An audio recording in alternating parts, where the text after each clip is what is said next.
এয়া আকাশবাণী গুৱাহাটী উপন্যাস পাঠ। এই অনুষ্ঠানত অনুৰাধা শৰ্মা পূজাৰী ৰচিত হৃদয় এক বিজ্ঞাপন উপন্যাসখনিৰ ধাৰাবাহিক পাঠ প্ৰচাৰ কৰি থকা হৈছে। পাঠ কৰিছে ঋতুপৰ্ণ দাসে।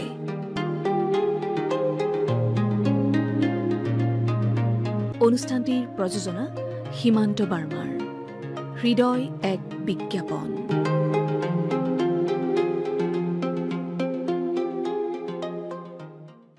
যোৱা খণ্ডত আপোনালোকে শুনিলে ভাস্বতীয়ে এটকন ক্ৰিয়েটিভৰ CEO মিষ্টাৰ বেনাৰ্জীৰ জ্ঞান আৰু অভিজ্ঞতাৰ উমান পায়।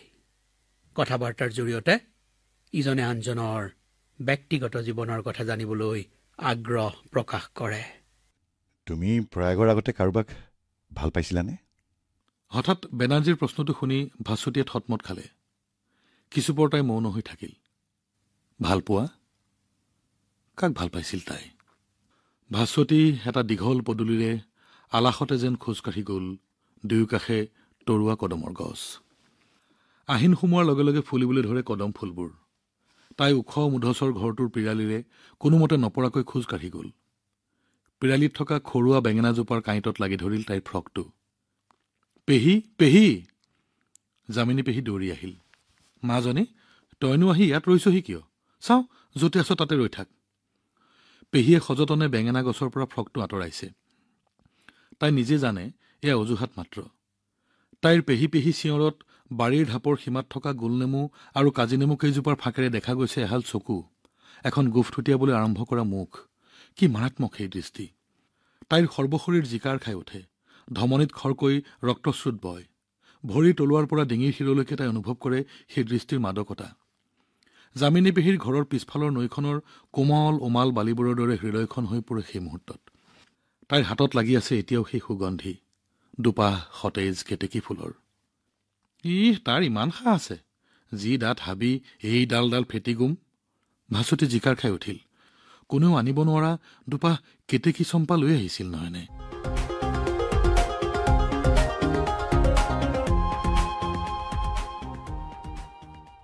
আজি উপন্যাসখনিৰ এয়া 11 খণ্ড। ভাস্বতী? বেনাৰ্জীৰ মাত শুনি ভাস্বতী অপ্ৰস্তুত হৈ পৰিল। তাই এটা এটাকৈ খুব সৰুকৈ ক'লে, প্ৰেমত বোধহয় পৰিছিলোঁ। সেই প্ৰেমৰ ৰাগীৰ বাবে আজিও কষ্ট ভুগিছোঁ, তিল তিলকৈ। হয়তো সেয়া এক সপোন আছিল। যি সপোন নেদেখা হ'লে হয়তো আজি মই এজন সুন্দৰ সচ্ছল স্বামীৰ পত্নী হৈ আটাইতকৈ সুখী জীৱন অতিবাহিত কৰিব পাৰিলোহেঁতেন। মই এজনী বেংগলী ছোৱালীৰ প্ৰেমত পৰিছিলোঁ এসময়ত। তাই ৰবীন্দ্ৰ সংগীত গাই খুব ভালকৈ। তাই ঢাকাই শাৰী পিন্ধি কপালত ডগমগীয়া ফুট লৈ অষ্টমীৰ অঞ্জলি দিবলৈ যেতিয়া যায়, মই তেতিয়া ক্লিফ ৰিচাৰ্ডৰ এভাৰগ্ৰীণ ট্ৰী গানটো গীটাৰ বজাই তাইক শুনাওঁ। আমি এসময়ত এনেকৈ বহুত কাষ চাবি গ'লোঁ। মই বিদেশলৈ গ'লোঁ পঢ়িবলৈ। তাই মোক প্ৰায়ে ইটিকিং কৰিছিল, তুমিতো বেংগলী নহয়, বেংগলী হোৱা প্ৰথমে, তাৰ পাছত মোক পাবা। তাই মোলৈ বিদেশত থাকোঁতে চিঠিও দিছিল, অজস্ৰ মৰম সনা কথা। আচৰিতভাৱে মই সলনি হৈছিলোঁ। মই বাংলা কিতাপ পঢ়িবলৈ আৰম্ভ কৰি দিছিলোঁ। আত্মীয় বন্ধু সকলোলৈকে কেৱল বাংলা কিতাপ খুজি চিঠি দিছিলোঁ। বিশ্বাস কৰা, নিউয়ৰ্কলৈ যেতিয়া গ'লোঁ প্ৰথম চাকৰিত জইন কৰিবলৈ, মই সেই কোম্পানীৰ এজন বেংগলী সহকৰ্মীক পাই বাংলাত কথা পাতিবলৈ পাই আত্মহাৰা হৈছিলোঁ। মই তেতিয়াই ইতিহাস পঢ়িবলৈ আৰম্ভ কৰিছিলোঁ। হৰিশ মুখাৰ্জীৰ কথা তেনেকৈ জানিছিলোঁ। এজন প্ৰকৃত বেংগলী বোধহয় মোৰ মনত সত্তাত জাগি উঠিছিল তেওঁলোকৰ কথাবোৰ পঢ়ি। আৰু ছোৱালীজনী? ভাস্বতীয়ে প্ৰসংগ এৰাই যাব খোজা বেনাৰ্জীলৈ তীক্ষ্ণ দৃষ্টিৰে চাই সুধিলে। বেনাৰ্জীয়ে হঠাতে হাঁহি পেলালে। তুমি বৰ চালাক কিন্তু কি হ'ব আৰু এবাৰ গম পালোঁ তাইৰ বিয়া হৈ গ'ল 4 পুৰুষ ধৰি লণ্ডনত সহবাস কৰা এঘৰ বেংগলীৰ কনিষ্ঠ পুত্ৰক তাই বিয়া কৰালে তাইৰ মতে ল'ৰাৰ দেউতাক এবাৰ কলিকতালৈ আহোঁতে তাইক দেখি পচন্দ কৰি বিয়া ঠিক কৰি থৈ গ'ল মই শুনামতে তাইৰ গিৰিয়েকটোৱে এটা বাংলা শব্দও বুজি নাপায় মোৰ এটাই লাভ হ'ল ইয়াৰ পৰা মই বিদেশত থকাৰ মোহ ত্যাগ কৰিব পাৰিলোঁ ইয়াত মই জানো বেয়াকৈ আছোঁ নহ'লে জীৱনৰ 22টা বছৰ বিদেশত কটোৱা মানুহ নিজৰ ঠাইত চাকৰি কৰিবলৈ গুচি অহাৰ কথা শুনিছা বিয়া নকৰালে কিয় এজনী বেংগলী ছোৱালীক কি কোৱাহে মই ভালপোৱা ছোৱালীজনী জানো বেংগলী নাছিল বিয়াৰ প্ৰয়োজনৰ কথা ভাবিবলৈ সময় নাপালোঁ ইমান ব্যস্ততা কৈ বেনাৰ্জী আকৌ শব্দ কৰি হাঁহিলে হ'ব দিয়া আজিলৈ বহুত সময় নষ্ট কৰিলোঁ ৰাতি 8টাত তুমি দমদম পাবগৈ লাগিব কবিৰ খান্না বুলি যিজন মানুহ আহিব তেওঁৰ খোৱা থকা সকলো খৰচ আমি বহন কৰিছোঁ হোটেল তাজ বেংগলত সকলো ঠিক কৰি দিছোঁ তুমি আৰু এবাৰ খবৰ কৰিবা চাবা যাতে তেওঁ একোতে অসুবিধা নাপায় সুনন্দা চাহানীক কোৱা আছে তুমি কিবা অসুবিধা পালে তেওঁ হেল্প কৰিব এটা সাংঘাতিক জয় হ'ব এই কামটো পালে উজ ৱাছিং পাউডাৰ কবিৰ খান্নাৰ পৰা লোৱাটো এটা চলহে কবিৰ খান্নাৰ হাতৰ মুঠিত এতিয়া ডুবাইৰ বজাৰ শ্বেখ নাছিৰুদ্দিনৰ সৈতেও বন্ধুত্ব সাংঘাতিক পাৱাৰফুল মানুহ মাফিয়া ডনবোৰৰ সৈতেও তেওঁৰ বন্ধুত্ব মই যোৱা 6 মাহ ধৰি অক্লান্ত পৰিশ্ৰমেৰে তেওঁক আনিছোঁ ভাস্বতী এয়া তোমাৰ প্ৰথম পৰীক্ষা কবিৰ খান্না সন্তুষ্ট হ'লে উজ পাউডাৰ পোৱাই নহয় আমি অন্যবোৰ এজেঞ্চিতকৈ 4 ধাপ একেবাৰতে পাৰ হৈ আগুৱাই যাম নাও গুড লাক ভাস্বতী নিঃশব্দে ওলাই আহিল বেনাৰ্জীৰ কোঠালিৰ পৰা কোনটো সত্য নীল খেতিৰ ইতিহাস কোৱা বেনাৰ্জী নে প্ৰেমিক বেনাৰ্জী নে chief advertising officer Basab Banerjee জীৱন মানে এক অন্তহীন অনুসন্ধান মহুৱাৰ কথাই সত্য হয়তো মানুহৰ জীৱন ৰহস্যতে বন্দী জীৱন জিজ্ঞাসা বেনাৰ্জীৰ দৰে তীক্ষ্ণ বুদ্ধিসম্পন্ন সুদক্ষ বুলি বিজ্ঞাপন জগতত দপদপাই ফুৰা মানুহজনৰ প্ৰতি ভাস্বতীৰ মায়া উপজিল বেনাৰ্জীয়ে ব্যস্ততাৰে পূৰ্ণ কৰিছে নেকি জীৱনৰ শূন্যতাক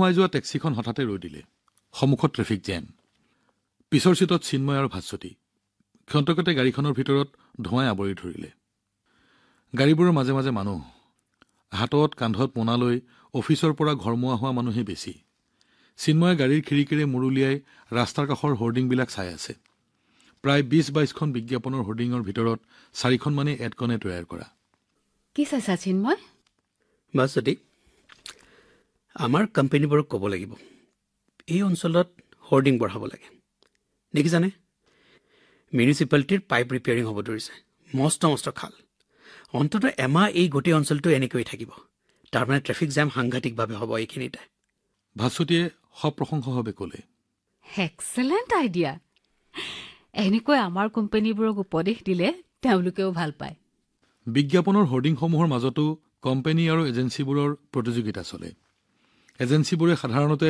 ওচৰে পাজৰে থকা অন্যান্য বিজ্ঞাপনৰ হোৰ্ডিঙৰ ক্ষেত্ৰবোৰ পৰিদৰ্শন কৰিহে সেই ঠাইত বহুৱাবলগীয়া হোৰ্ডিং তৈয়াৰ কৰে প্ৰচেন চিন্ময়হঁত ক্ৰিয়েটিভ আৰ্টিষ্ট অৰ্থাৎ প্ৰডাক্ট সম্পৰ্কে নিজেই ভাৱনা চিন্তা কৰি বিজ্ঞাপন প্ৰস্তুত কৰে কোম্পানীয়ে চালি জাৰি চাই মঞ্জুৰ কৰে একোটা বিজ্ঞাপনৰ ক্ষুদ্ৰ নমুনা ৰাস্তাৰ কাষত বিশালভাৱে তৈয়াৰ কৰি থিয় কৰাই হোৰ্ডিংছ অঁকা কমাৰ্চিয়েল আৰ্টিষ্টসকলে এই শিল্পীসকলৰ কি নিপুণ হাত শিল্পী প্ৰতিভা কিন্তু এই শিল্পীসকলক প্ৰতিষ্ঠিত হোৱাৰ বাবে দাৰিদ্ৰই সুবিধাই নিদিয়ে দুই এক ব্যতিক্ৰম নোহোৱাও নহয় যেনেকৈ ব্যতিক্ৰম হ'ল MF হুছেইন এই হোৰ্ডিং চকা শিল্পীবোৰৰ সপোন থাকেনে এদিন একাডেমি অফ ফাইন আৰ্টছ বা বিৰলা গেলেৰীত ছবি প্ৰদৰ্শন কৰিব খোজা সপোন? ভাস্বতীয়ে সুধিলে হঠাতে চিন্ময়ক। নাথাকে। অন্ততঃ এই কামত ধৰাৰ পাছত একেবাৰেই নাথাকে। কিয়? MF হুছেইনে এইদৰে আৰ্থিক দুৰ্দশাত বিধ্বস্ত হৈয়ে হৰ্ডিংছ আঁকিছিল, আৰু আজি পৃথিৱীৰ অন্যতম যশস্বী শিল্পী তেওঁ। বাদ দিয়া হুছেইনৰ কথা ভাস্বতী। হুছেইনৰ কথা এই আৰ্টিষ্টবোৰৰ আগত ক'লে তোমাক পাগল বুলি হাঁহিব। দৈবাত কিবা এটা ঘটি যোৱা কথাক উদাহৰণ হিচাপে লোৱাটো উচিত নহয়। চিন্ময়ে কথাখিনি কওঁতে মুখখন কঠিন হৈ উঠিল। চিন্ময়ৰ মুখত এই কঠিনতা দেখি ভাস্বতীয়ে হঠাতে কৈ পেলালে, তুমি এনেকৈ কথা নকবা, ভাল নালাগে, নোখোৱাই। চিন্ময়ে ভাস্বতীলৈ চালে। তাৰ কঠিন মুখখন শিথিল হ'ল। ইখত হাঁহি বিৰিঙিল উঠত। তাৰ পাছত আকৌ বাহিৰলৈ চালে খিৰিকীৰে। ৰাস্তাৰ কাষৰ এখন সুধ বগা হৰ্ডিঙত তাৰ চকু নিবদ্ধ। সকলোতকৈ সৰু এখন হৰ্ডিং। গৃহঋণ দিয়া কোম্পানী এটাৰ বিজ্ঞাপন। দূৰৈত এটা মাত্ৰ ঘৰ, এখন আকাশ, অলপ সেউজ, বাকী অংশ সুধ বগা। ৰং বিৰঙৰ হৰ্ডিংবোৰৰ মাজত যেন এক শান্তিৰ নীৰ। তলত গোট গোট আখৰ, ইয়'ৰ লাষ্ট ড্ৰিম, আপোনাৰ শেষ স্বপ্ন। হয়তো প্ৰত্যেক মানুহৰে হৃদয়ত সংগোপনে থাকে এটা ঘৰৰ স্বপ্ন। ইটা লোহাৰ গাঁথনিৰ এটা ঘৰৰ বাহিৰেও এটা ঘৰ, প্ৰেমময় শান্তিৰ এটা নীৰ। ভাস্বতীয়ে হৰ্ডিংখনৰ আৰ্টিষ্টজনক মনে মনে শলাগিলে। ৰং বিৰঙৰ হৰ্ডিংছৰ প্ৰতিযোগিতাৰ মাজত নিঃসন্দেহে এই বিজ্ঞাপনটোৱে খন্তেকলৈ হলেও বাটৰুৱাৰ চকু আৰু মনত নিৰ্মল বায়ু সঞ্চাৰ কৰি দিছে। ভাস্বতীয়ে ঘড়ী চালে। 7:15। 8 বজাত কবিৰ খান্নাৰ উৰাজাহাজে মাটি স্পৰ্শ কৰিব, অথচ এতিয়াও আৰু 8 কিলোমিটাৰ পথ বাকী। বাটত আৰু কিমান ট্ৰেফিক জেম পোৱা যাব তাৰ কি ঠিক। অধৈৰ্য হৈ তাই ড্ৰাইভাৰক ক'লে, ড্ৰাইভাৰ, হৰ্ণ বজোৱা, যাব লাগে। চিন্ময়ে কৌতুকপূৰ্ণভাৱে ভাস্বতীলৈ চালে। ভাস্বতীৰ খং উঠি গ'ল হঠাতে। তুমি কেনেকুৱা ল'ৰাহে? ইমান নিৰ্বিকাৰ হৈ ধৈৰ্য পৰীক্ষা দিব পাৰা? দেখা নাই কেইটা বাজিল? ড্ৰাইভাৰে হৰ্ণ দিলে আগৰ 300খন গাড়ীয়ে বাট এৰি দিব, নহয়? ভাস্বতী আহিছে, এডকন ক্ৰিয়েটিভৰ PR। এইবুলি কৈয়ে চিন্ময়ে হাঁহিলে। ভাস্বতীয়ে লাজ পালে যদিও মুখেৰে একো নামাতিলে। এই কথাকেইটা আন কোনোবাই এই মুহূৰ্তত কোৱা হলে ভাস্বতীয়ে খঙত কি উত্তৰ দিলেহেঁতেন নাজানে, কিন্তু তাইৰ চিন্ময়ৰ ওপৰত অকণো খং নুঠিল। চিন্ময়ৰ মুখৰ পৰা খুব কমেইহে এনে কৌতুকপূৰ্ণ মন্তব্য ওলায়। আচৰিতভাৱে চিন্ময়ে একমাত্ৰ ভাস্বতীৰ সৈতেই বোধ কৰোঁ কাচিত এনে ধেমালি কৰে। অফিচত ভাস্বতীয়ে চিন্ময়ক ভালকৈ হহাও দেখা নাই। টেক্সিখন হঠাতে ষ্টাৰ্ট দিলে। গাড়ীবোৰ লৰচৰ কৰি উঠিল। ৰক্ষা। চিন্ময়ে বাহিৰলৈ চাই থাকিয়ে ক'লে, তুমি ইমান হৰ্ডিংছ কেইখনলৈকে কি চাই আছা?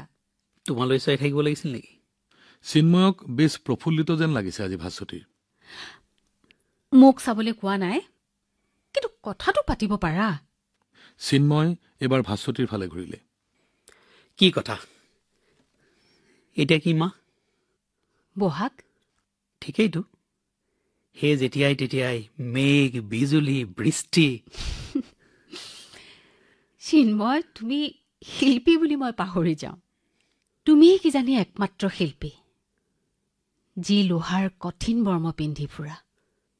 মই শিল্পী নহয়, শিল্পী হ'ব খুজিছিলোহে এসময়ত। অলপ আগলৈকে এখন বিজ্ঞাপন চাই আছিলো। তুমি বাৰে বাৰে সুধিছিলা, কি চাইছো ইমানকৈ বাহিৰলৈ?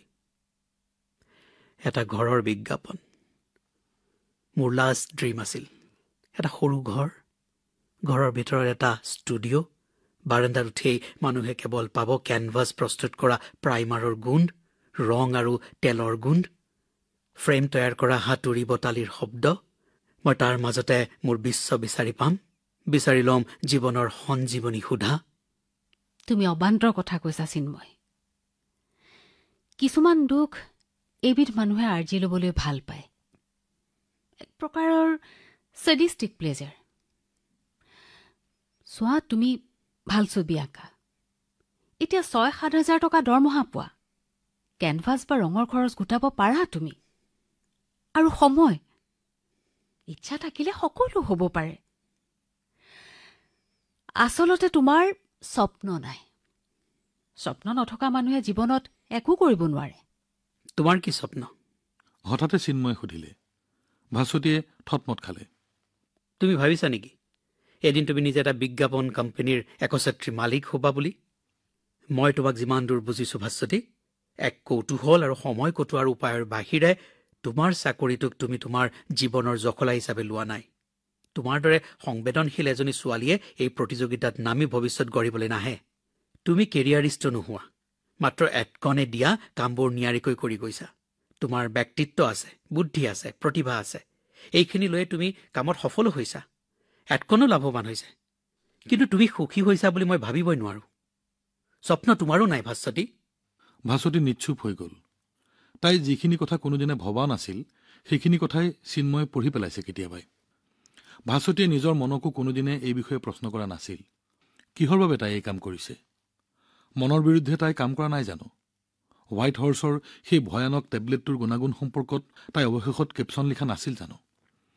গীতা বসুক এটা ৰঙীন বিজ্ঞাপন দিয়াৰ পাছত, মেনেজমেণ্টে দিয়া সকিয়নিৰ পাছত তাই কত নিশা অন্তৰ্দন্তত ভুগি শুব পৰা নাছিল? ভাস্বতী নিজেও এটা ছিষ্টেমৰ মাজত সোমাই পৰিবলৈ ধৰিছে নেকি বাৰু লাহে লাহে? এই চাকৰি নকৰিলে কি কৰিব তাই? সুসজ্জিত ফ্লেটটোৰ নিঃসংগ বাসিন্দা হৈ পাৰিবনে জীয়াই থাকিব? তাই পাৰিবনে টেলিফোনত ঘণ্টাৰ পাছত ঘণ্টা বাৰ্বিকিউ, ছালাড, বিৰিয়ানী তৈয়াৰী কৰাৰ নিত্য নতুন পদ্ধতিৰ কথা কোনো বান্ধৱীৰ সৈতে পাতিব?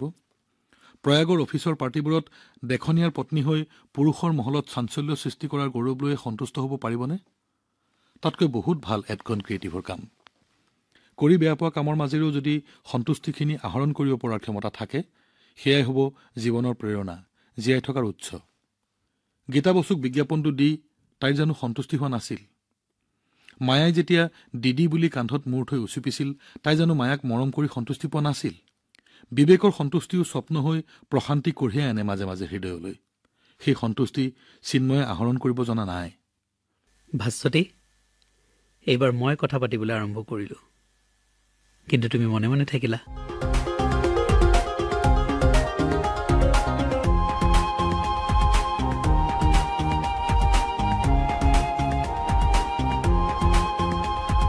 ইমান পৰে শ্ৰোতাসকলে উপন্যাস পাঠ অনুষ্ঠানত অনুৰাধা শৰ্মা পূজাৰী ৰচিত হৃদয় এক বিজ্ঞাপন উপন্যাসখনিৰ ধাৰাবাহিক পাঠৰ ১১ খণ্ডটি শুনিলে।